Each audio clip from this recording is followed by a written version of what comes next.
Vous êtes intervenu chez Aircom Santé. Quel a été le temps fort de votre intervention?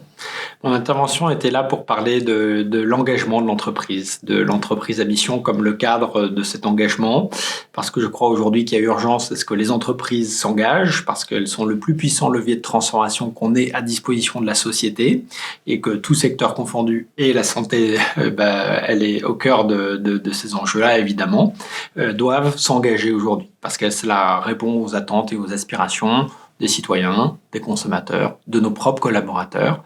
Et je suis venu pour parler du cadre de la société à mission, qui est un cadre qui existe dans la loi Pacte depuis 2019 et qui est un cadre vraiment structurant pour un dirigeant qui veut rendre son entreprise plus contributive aux enjeux de société.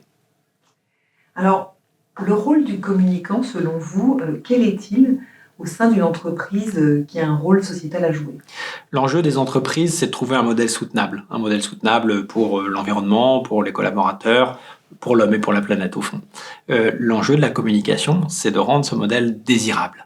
On va probablement vers des modèles davantage de sobriété. Bon, pour faire ce choix de sobriété au niveau d'un choix de société, il va falloir le rendre désirable.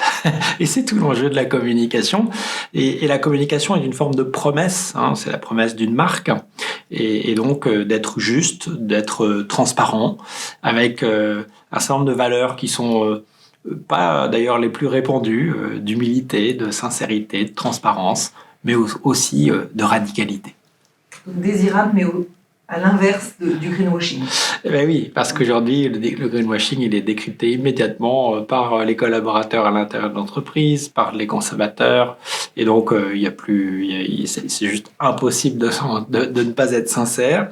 Et c'est du coup l'enjeu de la communication, c'est aussi d'être transparent sur, au fond, nos faiblesses et avoir l'humilité de reconnaître qu'on n'est pas parfait, mais qu'on progresse, et aussi être fier des progrès qui sont faits, et de pouvoir communiquer sur un changement, une transformation, une transition. C'est extrêmement important parce que ça va rendre la transformation désirable aussi.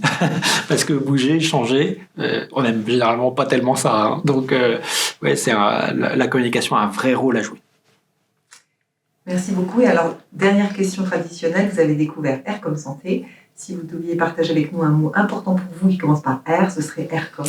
R comme radical. Parce qu'il y a urgence à bouger nos organisations et il ne faut pas y aller avec de l'eau tiède, il faut vraiment être radical. Moi, j'ai beaucoup aimé dans la soirée aussi la remise des prix sur des sujets qui sont extrêmement importants, des sujets de santé, des sujets, là on a remis le Grand Prix tout à l'heure pour la première greffe de cornée.